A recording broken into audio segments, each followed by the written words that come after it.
lagi. Dalam video kali ini kita akan membahas tentang distribusi normal. Setelah mempelajari video ini, sangat diharapkan mahasiswa dapat memahami makna dan karakteristik distribusi probabilitas normal, juga mampu memahami distribusi normal standar, serta memahami penerapan distribusi normal standar dan bentuk kurva normal yang lainnya. Pada video yang lalu, kita sudah pernah membahas tentang distribusi probabilitas diskret, yaitu distribusi probabilitas binomial dan Poisson. Nah, distribusi tersebut merupakan distribusi yang didasarkan pada variabel acak diskret, di mana nilainya bersifat spesifik, biasanya bilangan bulat, dan data merupakan hasil perhitungan. Nah, pada video ini akan dibahas distribusi probabilitas kontinu, yaitu distribusi probabilitas normal. Nah, distribusi probabilitas normal ini sebagai distribusi variabel acak kontinu itu mempunyai nilai terbatas. Distribusi normal juga mempunyai nilai sepanjang interval, biasanya berupa bilangan pecahan, dan datanya dihasilkan dari pengukuran. Jadi kalau dengan diskret dari perhitungan, sedangkan data distribusi normal itu dari pengukuran. Nah, pertanyaannya adalah mengapa kita perlu untuk mempelajari distribusi probabilitas normal? Karena distribusi probabilitas normal ini merupakan salah satu distribusi yang paling penting dalam statistika. Nah, distribusi probabilitas normal ini mempunyai bentuk kurva yang berbentuk genta atau simetris dan dapat digunakan baik untuk keuangan, manajemen, serta bidang lainnya. Contohnya untuk pertumbuhan ekonomi tahun 2012 adalah 6,23%. Terus besarnya tingkat pengangguran terbuka 6,32% pada tahun 2012. Serta juga bisa digunakan dalam pembahasan kesejahteraan masyarakat pedesaan dalam bentuk indeks dibayar dan dibeli petani, serta nilai tukar petani. Nah, ini juga data-data yang memerlukan pengukuran. Serta masih banyak contoh lain lagi yang bisa kita gunakan sebagai hasil dari proses pengukuran. Distribusi probabilitas normal dan kurva normal itu telah dikembangkan oleh De Moivre pada tahun 1733 dan Gauss pada tahun 1777 sampai 1855 dengan menurunkan persamaan matematis dan kurva normalnya. Oleh sebab itu, untuk menghormati Gauss, kurva normal juga sering disebut dengan kurva Gauss. Nah, kurva normal juga bisa digambarkan seperti lonceng yang ini ya. Beberapa karakteristik dari distribusi probabilitas dan kurva normal adalah yang pertama, kurva berbentuk genta atau lonceng dan memiliki satu puncak yang terletak di tengah. Nah, nilai rata-rata hitung itu sama dengan median dan modus. Yang berada di tengah membelah kurva menjadi dua bagian, yaitu setengah di bawah nilai mu sama dengan median sama dengan modus, dan setengahnya lagi di atas nilai mu, median, dan modus. Jadi setengahnya ini di bawah dan setengahnya di atas. Yang kedua, distribusi probabilitas dan kurva normal berbentuk kurva simetris dengan rata-rata hitungnya. Apabila kurva dilipat menjadi dua bagian dengan nilai tengah rata-rata sebagai pusat lipatan, maka kurva akan menjadi dua bagian yang sama. Ini. Ciri-ciri ketiga atau karakteristik ketiga adalah distribusi probabilitas dan kurva normal bersifat asimptotis. Kurva ini menurun di kedua arah, yaitu ke kanan untuk nilai positif terhingga dan ke kiri untuk nilai negatif tak terhingga.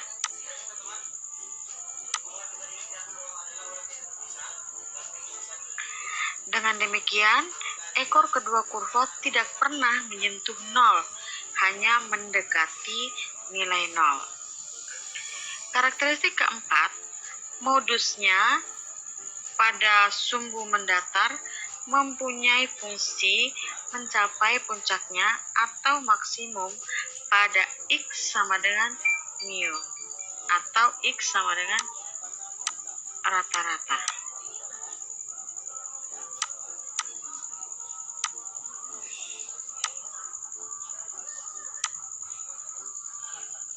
Karakteristik kelima adalah luas daerah yang terletak di bawah kurva normal tetapi di atas sumbu mendatar sama dengan 1.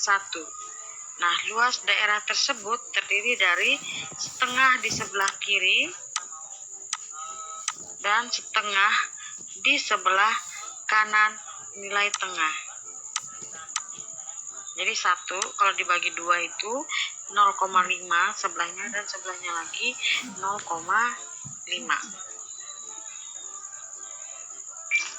Distribusi probabilitas dan kurva normal itu mempunyai persamaan matematik yang sangat tergantung pada nilai tengah dan standar deviasinya. Jadi, distribusi probabilitas dan kurva normal dari suatu variabel acak atau variabel X yang nilainya terletak antara minus tak terhingga dan positif tak terhingga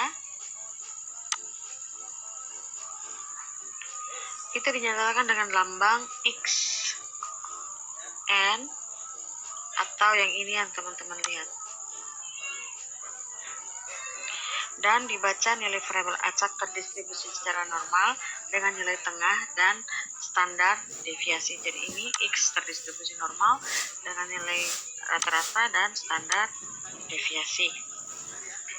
Nah, bila X suatu pengubah acak normal dengan nilai tengah dan standar deviasinya, maka persamaan kurva normalnya adalah seperti yang teman-teman lihat ini.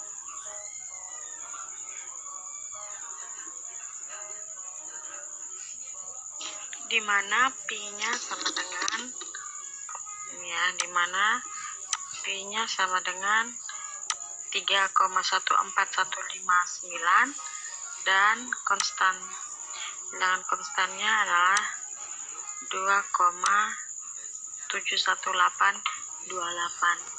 Seperti tadi yang sudah saya bilang bahwa distribusi probabilitas normal seperti ini itu biasanya sangat dipengaruhi oleh nilai tertentu dan standar deviasi.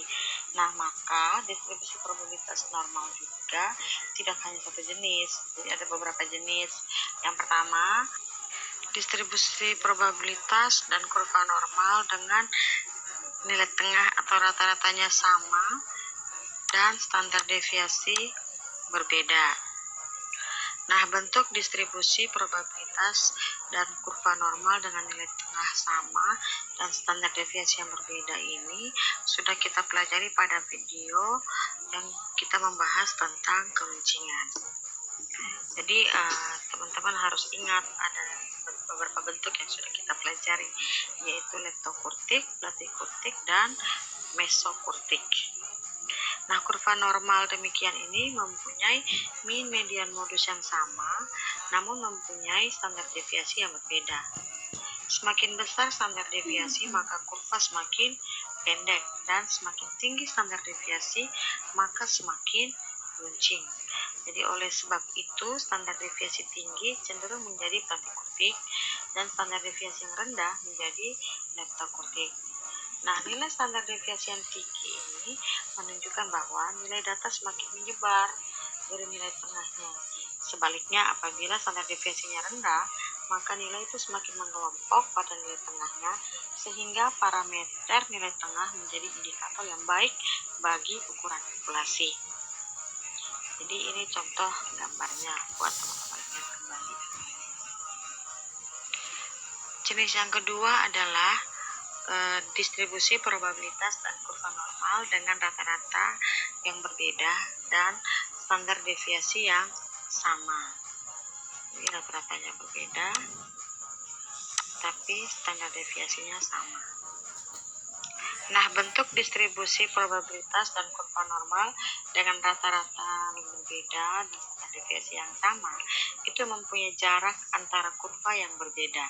Namun, bentuk kurva tetap sama karena memiliki standar deviasi yang sama. Nah, hal demikian ini bisa terjadi karena kemampuan antar populasi itu berbeda. Namun, setiap populasi mempunyai keragaman yang hampir sama. Jenis yang ketiga yaitu rata-ratanya distribusi probabilitas dan kurva normal dengan rata-rata dan standar deviasi yang berbeda. Nah, kurva yang demikian mempunyai titik pusat yang berbeda pada suhu mendatar dan bentuk kurva berbeda karena mempunyai standar deviasi yang berbeda pula. Nah, kurva demikian relatif banyak terjadi karena antara populasi terdapat perbedaan kemampuan. Di samping itu, di dalam setiap populasi juga terdapat perbedaan, atau setiap populasi juga mempunyai keragaman yang berbeda. Nah, kita sudah mempelajari jenis-jenis kurva normal, di mana setiap kurva itu bisa memiliki nilai tengah dan standar deviasi yang berbeda. Nah, apabila nilai dari rata-rata dan X sedemikian banyak karena menempati setiap interval nilai, maka sangatlah tidak mungkin untuk menyediakan distribusi probabilitas secara lengkap. Sebagaimana sudah kita pelajari, yaitu distribusi probabilitas binomial dan Poisson. Tapi kita jangan khawatir, kita dapat menyelesaikan masalah dengan menggunakan yang namanya distribusi normal baku, yaitu distribusi probabilitas acak normal dengan nilai tengah 0 dan simpangan baku 1. Nah, beberapa hal yang perlu dilakukan dalam rangka distribusi probabilitas normal baku adalah mengubah atau membakukan distribusi aktual dalam bentuk distribusi normal baku yang dikenal dengan nilai Z atau skor Z. Nah, rumusnya itu seperti ini. Z sama dengan X kurang mu atau rata-rata dibagi dengan standar deviasi.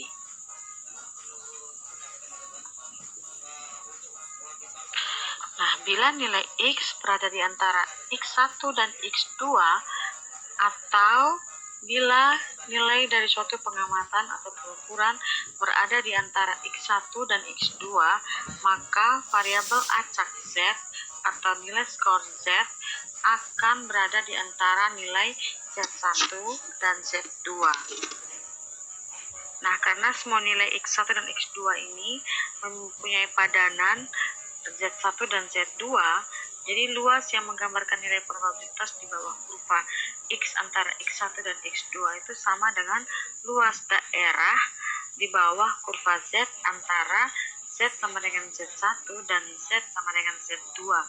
Dengan demikian, nilai X dan nilai Z dapat dinyatakan sebagai berikut, yaitu sebagai probabilitas X lebih besar dari X1 dan lebih kecil dari X2 itu sama dengan Z lebih besar dari Z1 dan lebih kecil dari Z2. Nah, berikut ini adalah contoh transformasi dari X ke Z. Untuk membantu kita juga dalam mencari nilai Z, skor Z-nya, probabilitas Z-nya itu, kita juga menggunakan tabel distribusi normal baku. Nah, tabel distribusi normal baku, ini salah satu contohnya adalah jika Z, probabilitas Z itu lebih kecil dari min 1,95 dan lebih besar dari 1,96. Maaf ya, min 1,96. Itu sama dengan probabilitas Z lebih kecil dari 1,96 dan lebih besar dari 0 ditambahkan dengan probabilitas Z lebih besar dari 0 dan lebih kecil dari 1,96. Jadi contohnya, jika ini kurvanya, kurva normalnya, berarti ini adalah nilai tengahnya, Z sama dengan 0, maka di sini Z adalah hasil tambah antara Z lebih kebesar dari min 1,96 ini ya, lebih besar dari min 1,96 1,96 min dan lebih kecil dari 1,96. Jadi ini luas ini jarak antara 0 dan min 1,96 ditambah ini ya, ditambah dengan jarak yang ini yaitu 0 sampai 1,96. Jadi ini yang mau kita cari. Nah, cara mencarinya itu bisa juga kita menggunakan tabel distribusi normal. Maka nilai yang kita cari adalah nilai berapa sih nilai Z-nya, probabilitasnya dari 1,96. Nah, di sini sudah disediakan contohnya. Jadi cara membaca tabel untuk kolom pertama ini teman-teman, yang ini adalah membaca nilai awal dengan desimal pertama. Jadi misalnya 1,9, maka yang kita cari adalah 1,9. Jadi 1,9-nya ini ya teman-teman. Sedangkan untuk yang desimal kedua ini ibaratnya dikurang sehingga dapatnya 0,06. Nah, 0,06 ini untuk membaca probabilitas Z yang secara baris pertama mendatar. Ya. 0,06 itu ini ya, teman-teman. Nah, berapa sih nilai probabilitasnya ya? Kolomnya itu 1,9 dan barisnya adalah 0,06. Dan ini hasilnya, yaitu 0,4750. Jadi nanti untuk yang sisi sebelah sini adalah 0,4750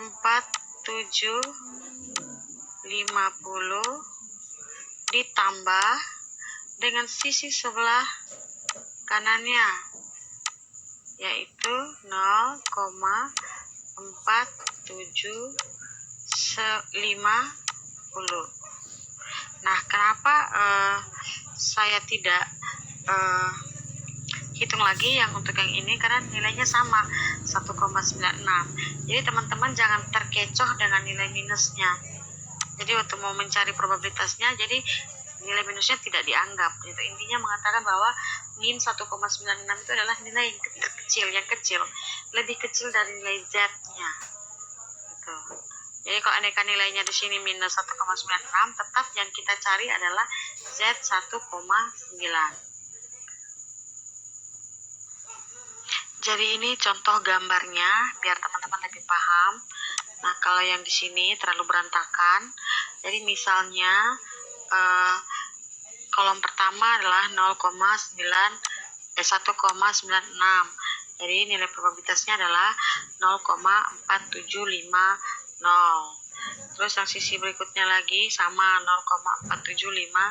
Nah, kalau saya mau menghitung berapa sih nilai probabilitas yang Z-nya itu lebih besar dari minus 1,96 dan lebih kecil dari 1,96, maka tinggal dijumlahkan dua probabilitas ini sehingga total probabilitas hasilnya adalah 0,9500.